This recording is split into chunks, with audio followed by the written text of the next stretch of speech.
Welcome everyone, I'm Dominic, CTO and co-founder of Dropsolid, and welcome to our podcast, the Open Digital Experience Podcast.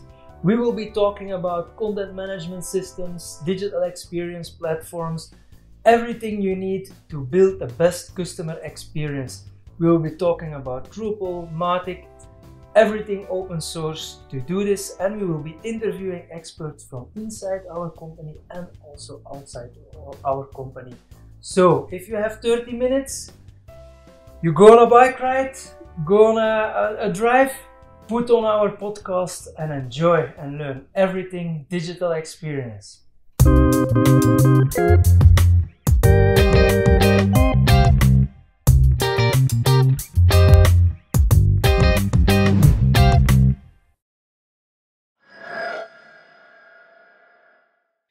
Hello everyone, good day. I'm Dominic, CTO and co-founder at Dropsolid, and I'm here with Wesley, one of our solution architects and pre-sales engineers. Welcome, Wesley. Right, welcome. Thank you. Yeah. Welcome, everyone. All right. So, first of all, Wesley, what is a pre-sales engineer? What is a solution architect? Enlighten us. As a solution architect at Dropsolid, your biggest job is working together with our account managers and the sales team and finding the best possible solution for a client. So thinking about how the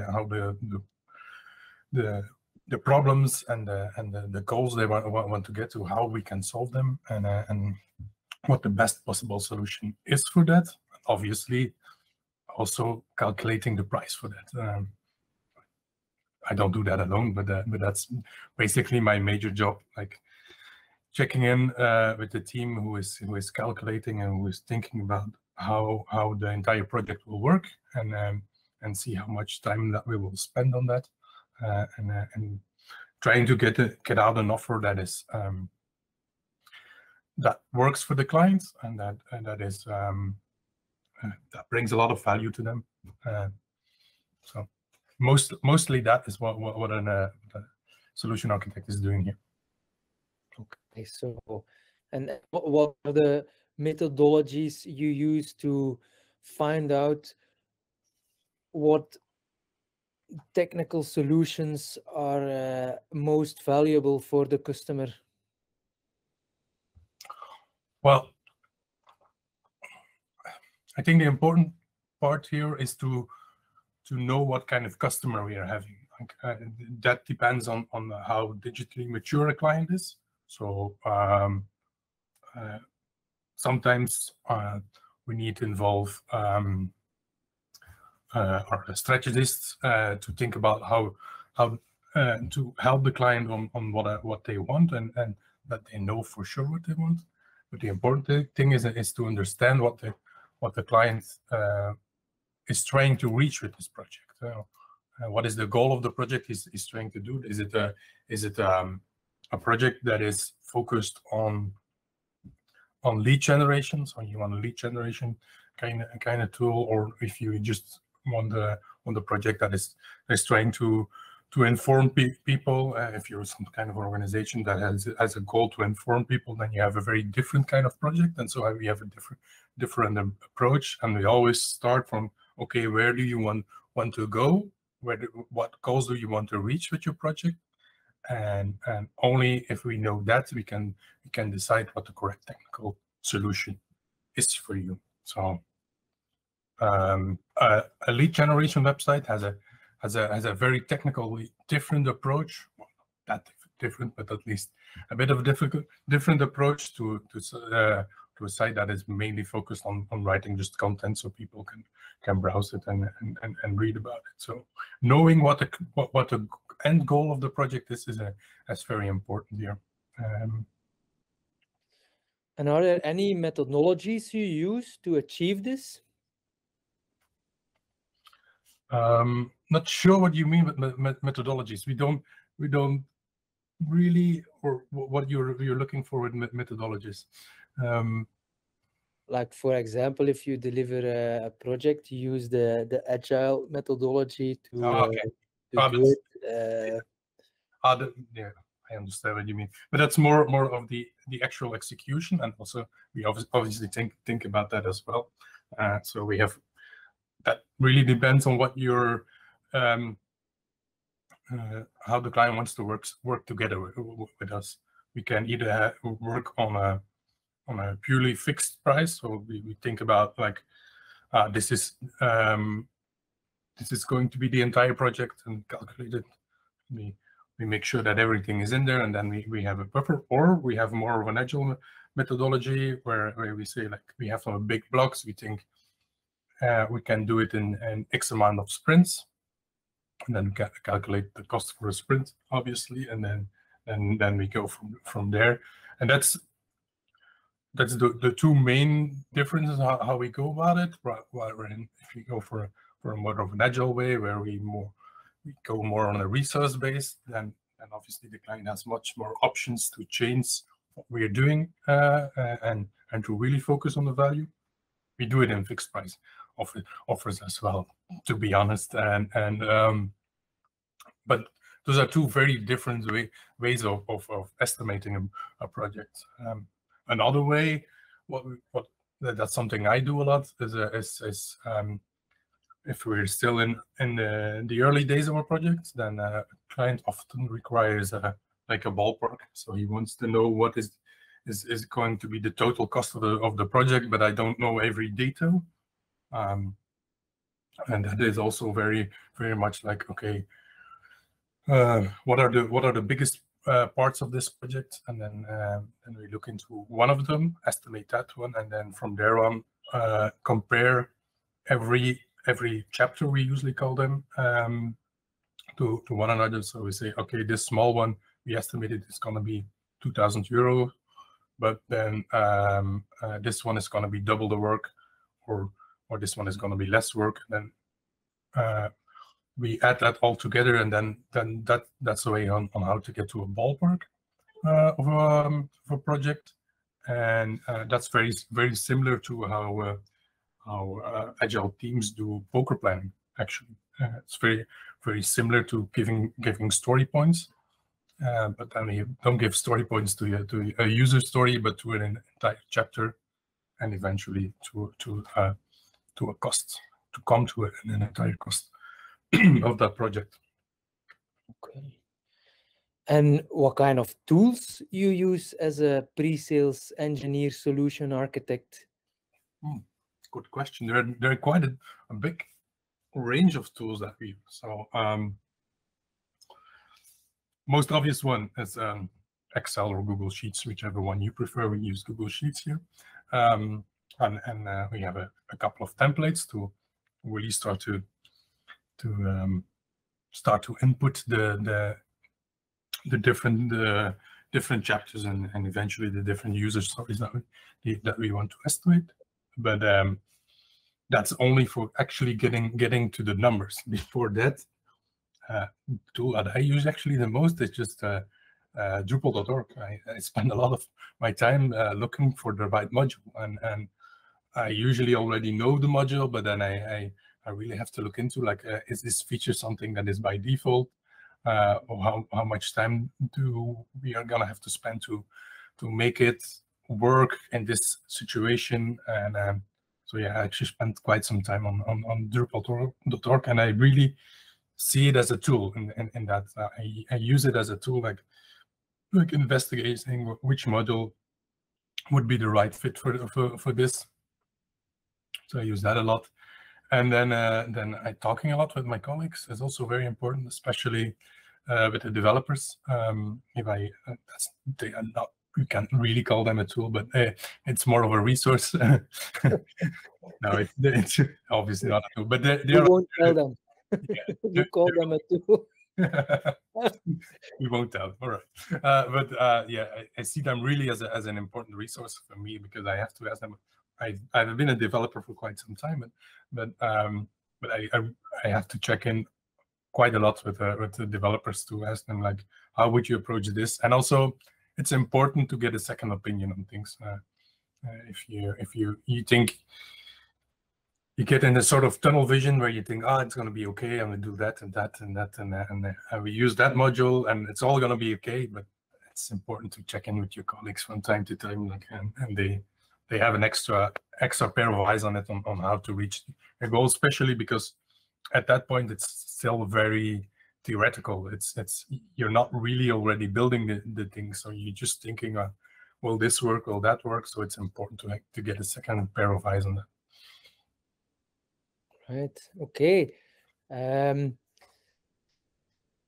You're talking Drupal. So yeah, obviously Dropsolid is doing a lot of Drupal.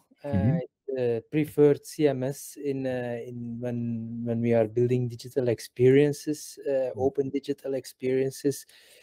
Can you talk about a bit more about the Drupal specifics and pre-sales engineering and solution architecture? Yeah, absolutely.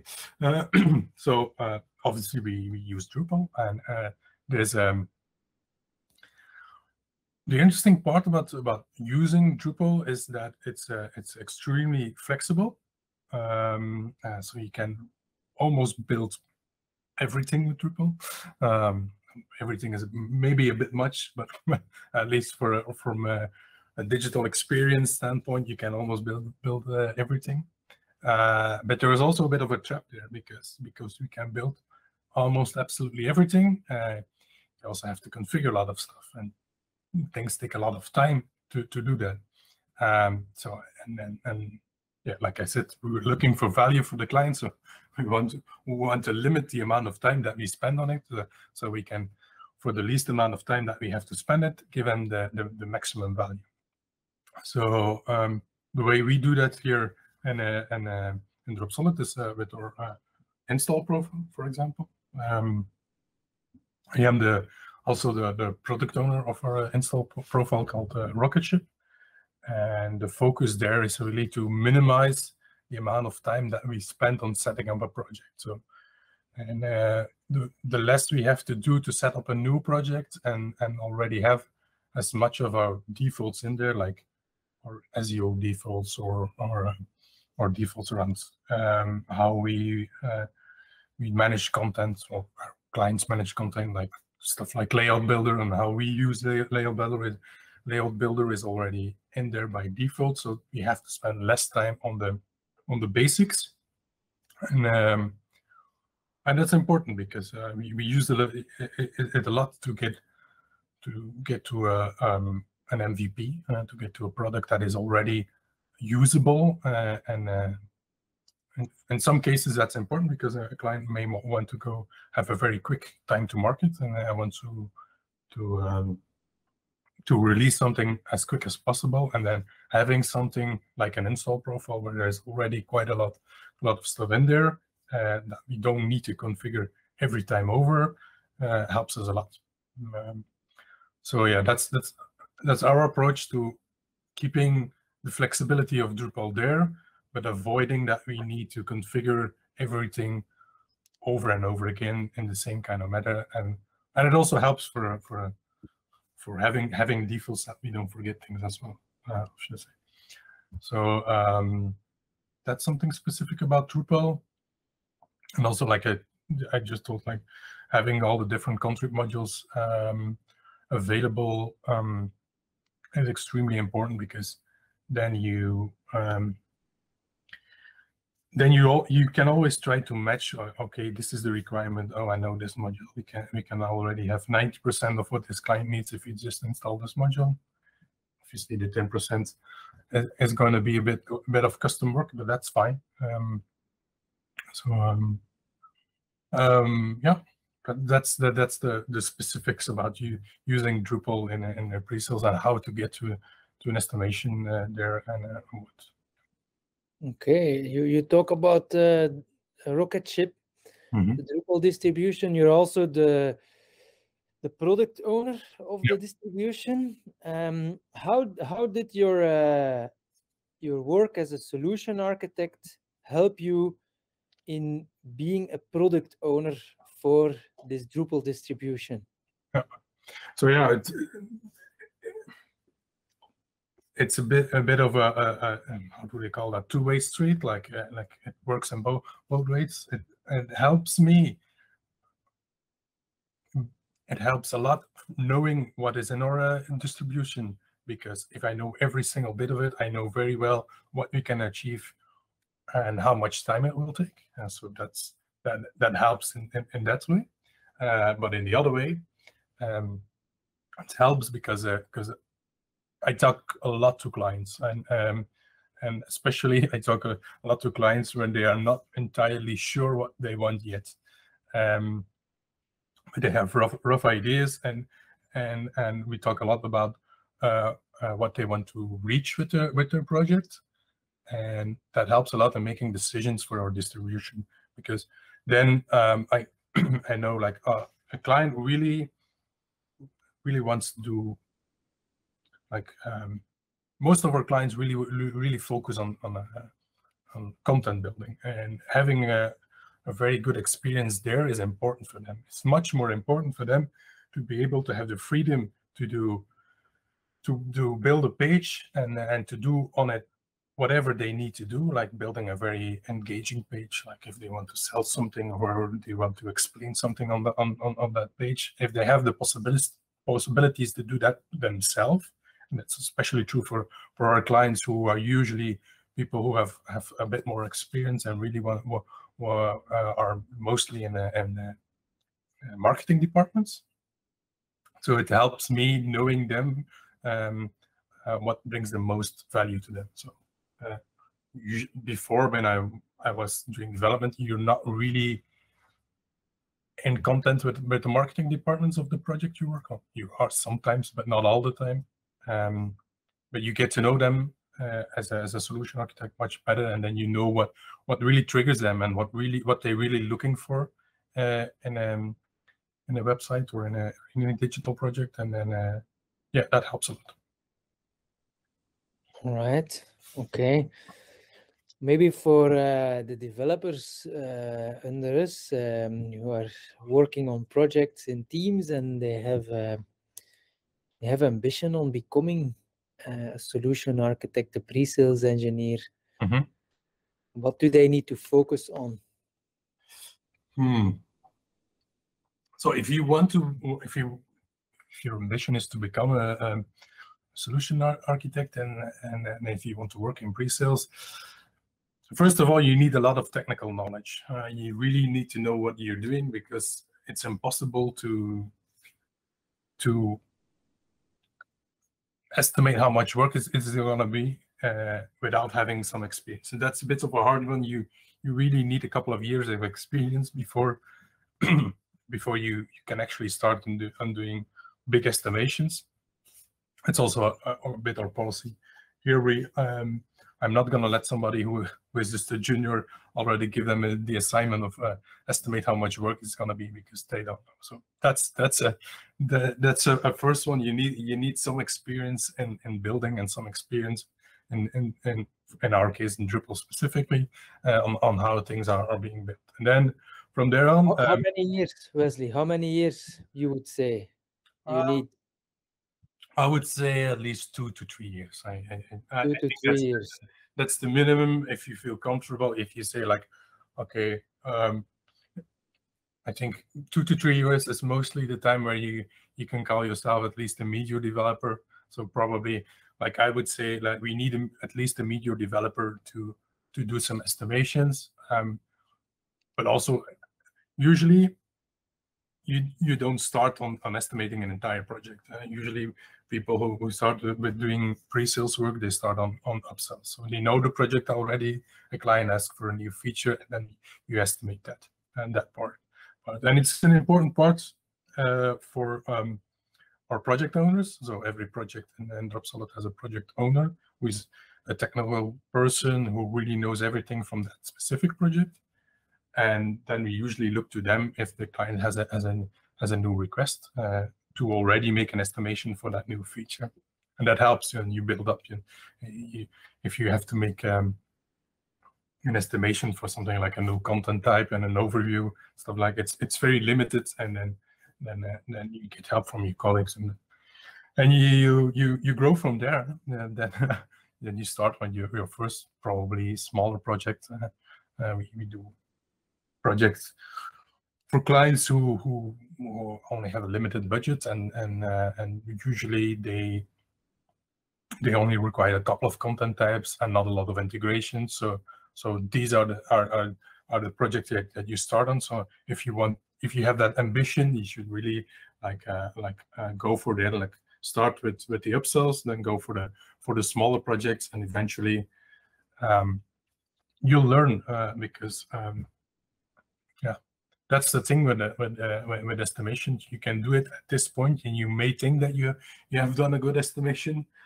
The truth is, you will only know when you're developing it if it was a good estimation, and usually that's gonna be, if it's an upsell, maybe a couple of weeks later. If it's a big project, it's usually a month or two later. If it's a very big project, you'll only know next year if it was a good estimation, and then you'll. That's the annoying part there. Your colleagues will know where to find you if you didn't do it well. But yeah, that's also part of the learning curve, I guess.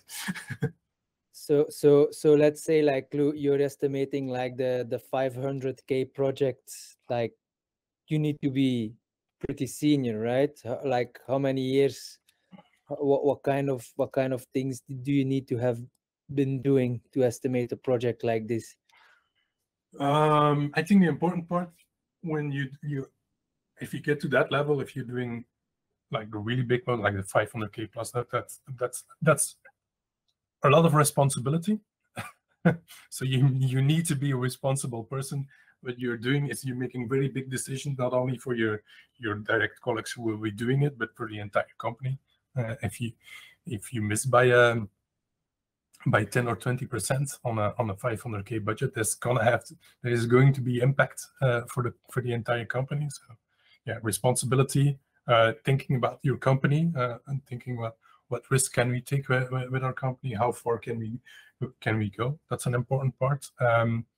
Yeah, experience is very important, but also know your colleagues. Like I said before, you need to interact a lot with your colleagues, so you know that what you're doing works.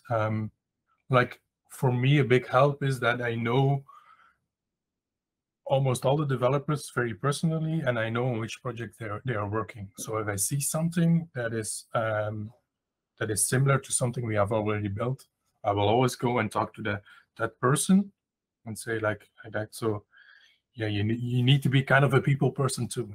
You need to know people. You need to be able to talk to them and ask them like, how did you do that, and how much time did you spend on it? So talking to people, yeah. Stress resistant. if you're gonna do a 500K project, you have to be stress resistant. Not only because it's a big number to deal with, but also because usually they're very tight deadlines. Like it's a very, very different kind of environment than when you're if you're just doing development. You're working on something, and you're working on something that is getting that when you're programming something, and at the end you know if it works. It's very simple, and we know if it works or if it doesn't work. You may have a bug, but then you do some rework and you get to that. There is no such thing in estimation, and definitely no such thing in sales. You have to give your number, and then like I said, you only know afterward if it's right or not. But also, if you're working on that, you probably will be working on your estimations for several weeks. And if you're unlucky, we don't win the project. And then something personally you have to be able to handle. It's not always happy news in sales. It is from time to time, luckily, but yeah, not always. And it's also something you need to understand, and that there are going to be disappointment moments, pretty big ones. The bigger the project you're going to be working on, and yeah, you get a bit involved with the project, and you really want to win it, and then you don't win because for whatever Pain of rejection. Yeah. Pain of rejection. rejection. Pretty much, to be honest. And that's normal. It has to hurt, because otherwise you have to be quite passionate to really work on the deadline and really find every part of that estimation that maybe you can go a bit lower here, but not this one because that's a bit of a bit bigger risk and we don't want that. Yeah. Yeah, Those are the important parts there. Yeah. How when with, because that's always the thing, and with projects, like, you don't want to put too much fat in the project that you don't win it because you become too expensive, but you also want to keep some fat on the belly, because yeah, then the colleagues who have to deliver it, especially if it's in tenders with fixed price, with less options to work agile. How do you manage this tension between the market and the internal company with the people who have to deliver the project? I always say I am doing my job perfectly if I'm making my account manager or sales people a bit mad, and I also make my developers a bit mad. If both of them are a bit on the edge, then I know that's the sweet spot. And I say that a bit as a joke. It's not really true, but I think it is true. It is true. But I don't try to make them really angry on me. But yeah, you have to keep people on edge, especially for me, because I'm not the only one who works on it, so it's usually other developers who are doing the estimation, and I am getting involved to bring everything together. And then or salespeople or management, they're like, it needs to go lower, and I'm like, nah, I can't go there. So yeah, keeping people on edge is important there, but also you need to judge, be a good judge of character from the client, the client you talk to, or if you can, sometimes you can't even talk to the client, or only very little for tenders, then you really need to read the document and understand, do they know what they want, or are they going to, the minutes that we send out the offer, already have 10 other ideas that they really think that should be in there, but haven't really talked about, but expect that it will be in there. And that's an important part too, because then we're talking about like you call it, the fats, or the margin that you have left on a project to deal with that, because you don't want to end up in a situation where in the very first meeting you have with that client, you already have to say, sorry, we did not estimate that. Sorry, we have not foreseen that. Yeah, it's not a good way of starting a relationship. So yeah, balancing it, of course, and judging what you think that this client is capable of. Does he really know what he wants? And how far can I go in that? Yeah, because what do you do when you detect that a customer is not digitally mature enough, and you really see that, okay, they're asking for a project, but actually we're gonna estimate something, and it's always going to be too much or too little, or the vision is not yet there. Then what happens? What do you do? We actually have a couple of different processes in place. First one is qualifying. We do a lot of qualifying before we actually start to do the work. And if we're feeling that this is not going to be a good match for us, or there's too much risk involved, they really don't know what they want, we'll take that into account in our qualification. We have a lot of parameters to think about when qualifying, but that's definitely one of them. How digitally mature is it? Is the company or the people who are working on it? So taking that into account, and sometimes even saying, okay, this is not the right project for us. And then the next step is usually if we see like, we really want to work with this client because for whatever reason, there are plenty of good reasons to work together with a company, but they're not really digitally mature. Then we try okay, maybe instead of just going straight for the offer and saying, this is the solution that you need,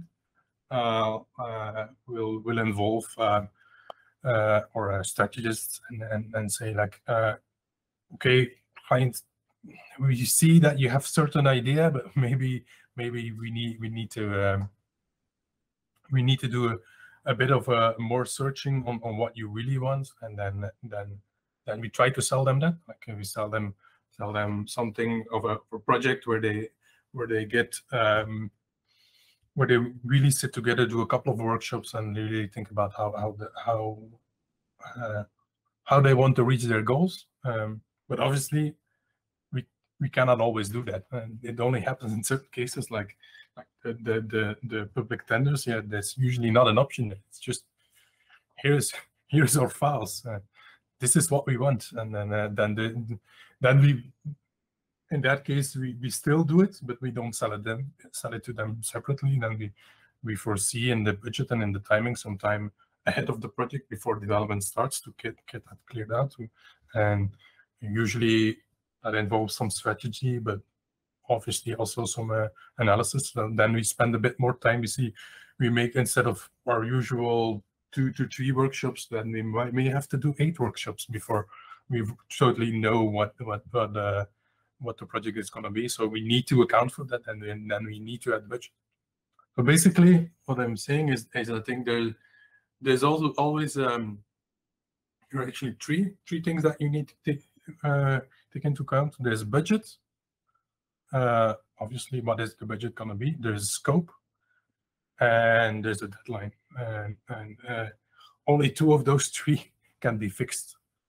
So if a client comes to us and he says, "Well, I have a very tight deadline, and I have, I don't know, 100K to develop this," then there's only one part where you can talk about, and that's scope. Most of the time, they also have the scope in mind. Eh? Yeah, true. but yeah. However hard we try, I cannot ask a developer if the developer tells me it's going to take 2 hours, and I go to them, "No, you have to do it in 1 hour." It's going to look at me as like, "Oh, I cannot work double the speed. That's impossible." So we need to talk about scope. So that's something you obviously need to explain. If I get the chance, I try to explain this to our clients or potential clients, obviously, that is something that we need to discuss, that we need to discuss scope or budget. Deadline is also one that I mentioned there, because if a deadline is really, really short, then we need to put a lot of people on it. But some deadlines are also impossible to get. We cannot work on a small project with 30 developers. That's simply not going to be useful, and it's also going to increase cost a lot. So yeah, those are the 3 things, and we always need to look like, what can we adjust? What is it? Cost? Is it scope? Or is it the deadline? All right, Wesley, thank you for the clear answers on the questions. I think we're gonna leave it with that, and hope to see you next time. Yeah. And goodbye, everyone. Have a nice day. Bye-bye. All right. Bye-bye.